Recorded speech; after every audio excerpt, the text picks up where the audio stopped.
Hi, నేను మీ doctor C Veerender, counselling psychologist from UNB counselling centre. చాలా ఖరీదైన భవంతుల్లో ఉంటారు, అందమైన సామ్రాజ్యంలో జీవిస్తూ ఉంటారు, ఎప్పుడు లైమ్ లైట్లో ఉంటారు, డబ్బులు బాగా సంపాదిస్తారు. అయినా వాళ్ళందరికీ కూడా డిప్రెషన్ ఉంటుందంటే మీరు నమ్ముతారా? గతంలో మనం కొన్ని వీడియోలు చూసాం.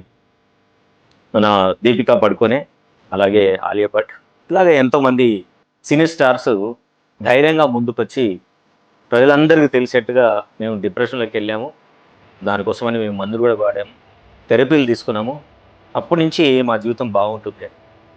కానీ చిత్రం ఏంటంటే, మనము చదువుకున్న వాళ్ళు అయినప్పటికీ మన ఇంట్లో ఎవరైనా సరే చాలా రోజుల పాటు చాలా చికాకుగా, ఏమీ పట్టనట్టు, దేని మీద కూడా ఆసక్తి లేనట్టు, విచారంగా ఉంటూ ఉంటే మనం వాళ్ళ పట్ల ఎంపతి పక్కకు పెట్టి చిరాకు పడి, కోపం పడి, ఏంది పొద్దునుంచి రాత్రి దాకా ఒకటే నస పెడతావు, ఏం మాట్లాడవు, లేదంటే చప్పుడే కూర్చుంటావు, ఏం పని చేయకుండా ఉన్నావు, నీ మొహం చూస్తేనే నాకు చాలా అసహ్యం వేస్తుంది అని ఇట్లాంటి భాషను మనం చేస్తూ ఉంటాం. ఎందుకు ఇట్లా చేస్తాం? అవతల వ్యక్తులు డిప్రెషన్లో ఉన్నారేమో, అందుకే చాలా అన్యమనస్కంగా ఉన్నారు, అందుకే వాళ్ళు దేని మీద ఆసక్తి చూపించలేకపోతున్నారు, వాళ్ళ భావనలు చెప్తే మనం ఎందుకు డినైల్ మోడ్లో ఉంటాం?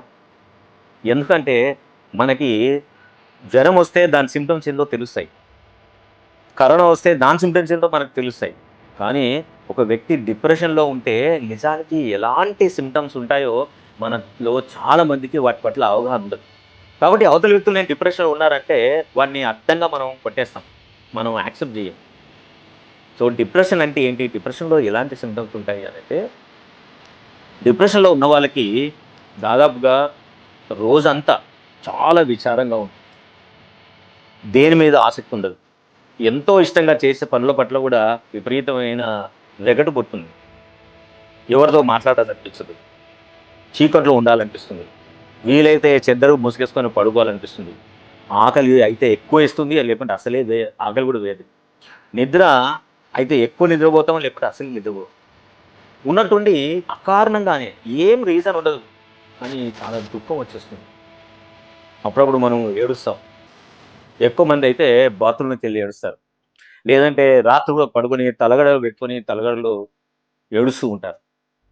ఉన్నట్టుండి నేను ఎందుకు బతుకుతున్నాను, దేనికోసం బతుకుతున్నాను, నేను చచ్చిపోతే ఎవరికి డిఫరెన్స్ పడుతుంది, అసలు నేను మనిషిగా ఈ కుటుంబంలో కానీ ఈ సమాజంలో కానీ నాకంటూ ఒక విలువ ఉందా, నేను వచ్చి వేస్ట్ ఫెలోని అయిపోతున్నాను, ఇట్లాంటి భావనలో పడి వాళ్ళు దానిలోనే తిరుగుతూ ఉంటారు.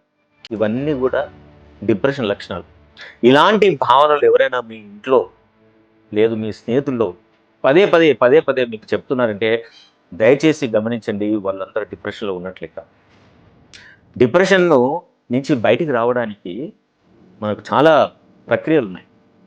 ఒకటి సైకాలజీ తీసుకురావడం, మాలాంటి వాళ్ళ సహాయం తీసుకోవడం, లేదు సైకాలజిస్ట్ తీసుకెళ్ళడం, లేదు నిజంగా నా వ్యక్తి అలా ఫీల్ అవుతూ ఉంటే తీసుకెళ్ళి ఒక గేమ్లో పెట్టండి. కాన్స్టాంట్గా ప్రతిరోజు కనీసం ఒక గంట సేపు అయినా సరే ఏదైనా ఒక ఫిజికల్ యాక్టివిటీ, ఒక game, table tennis, football, volleyball, tennis, anything ఒక గంట సేపు వాడు ఆడేటట్టు చేయండి. అలాగే చాలా ఆత్మీయతతో కూడిన స్నేహితులతోటి వాళ్ళకు ఉన్న బాధల్ని, వాళ్ళను ఇబ్బంది పెట్టే అంశాలు ఎక్కడైతే స్టక్ అయ్యాడో వాటి గురించి కొంచెం ఎంపతితోటి చర్చించండి, షేర్ చేసుకోండి. ఇంకా అనిపిస్తే ఎవరికైనా సహాయం చేయాలనిపిస్తే అనాథల దగ్గరికి, లేదు హాస్టల్స్కి తీసుకెళ్ళి పిల్లలకు కావాల్సిన చదువు చెప్పించండి, లేదు వాళ్ళకి ఏదైనా సేవలు చేయండి. ఇవన్నీ చేసిన తర్వాత కూడా ఇంకా మీరు ఆ విచారం నుంచి బయటికి రాలేకపోతున్నారో తప్పకుండా ఇది మేజర్ డిప్రెసివ్ డిజార్డర్ అయ్యొచ్చు. డెఫినెట్గా మీకు ప్రొఫెషనల్ హెల్ప్ అవసరమై ఉంటుంది. సో దయచేసి మీరు మా లాంటి సాయం తీసుకోండి, మీరు తప్పకుండా ఈ డిప్రెషన్ నుంచి బయటకు వచ్చి మళ్ళీ మీరు ఆరోగ్యకరమైన జీవితాన్ని జీవించే అవకాశం 100% ఉంది. Please share this video. మీకు ఎవరికైతే అవసరం అనిపిస్తుందో వాళ్ళందరికీ షేర్ చేయండి. ఈ సిమ్టమ్స్ని ముందుగా మనం ప్రచారం చేస్తే చాలామంది ఈ సూసైడల్ థాట్‌కి వెళ్ళకుండా వాళ్ళను అక్కడే ఆపేసి వాళ్ళను ఆరోగ్యపరచడానికి మన వంతు సాయం చేస్తాం. ఏమంటారు? Please take care.